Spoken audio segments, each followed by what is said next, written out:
আল্লাহ হেফাজতের মালিক হেফাজত করেন যে কোনো ছিলায়। 7ই মার্চ রেসকোর্স ময়দানে মুখরিত ছিল চারিদিক জনতার স্লোগানে। রাজধানী ঢাকা জুড়ে জনতার ঢেউ, এমন দৃশ্য আগে দেখেনি তো কেউ।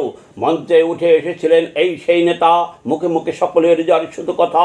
এদিক সেদিক তাকিয়ে উঁচু করে শির গর্জে উঠেছিলেন সেই দিন এই মহাবীর। এবারের সংগ্রাম মুক্তির সংগ্রাম, এবারের সংগ্রাম স্বাধীনতার সংগ্রাম।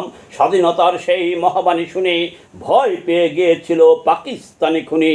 এই সেই নেতাজি শেখ মুজিবর অন্যায়ের বিরুদ্ধে নেতৃত্ব দিয়ে জেলে গেছেন বারবার, যার ডাকে দেশের মানুষ সবাই অস্ত্র হাতে নিয়ে করেছে লড়াই।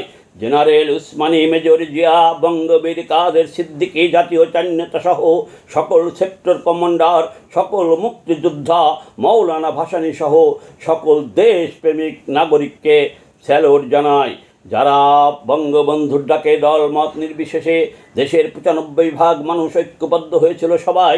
যিনি প্রথম ছিলেন ছাত্রনেতা, তারপরে জাতীয় নেতা, বঙ্গবন্ধু খেতাব পেলেন পরে।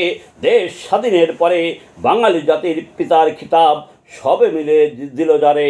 যতদিন বাংলাদেশ রবে ততদিন সকলের মনে রবে একটি নাম, শেখ মুজিবুর রহমান। 24-এর চক্রান্ত করে দেশ আবার 71-এর পরাজয় শক্তি দখল নিচ্ছে।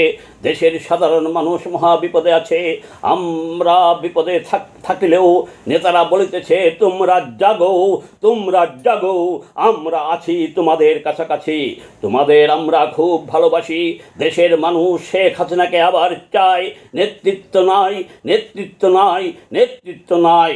সত্য যা জানি শুনি দেখি বলি তাই।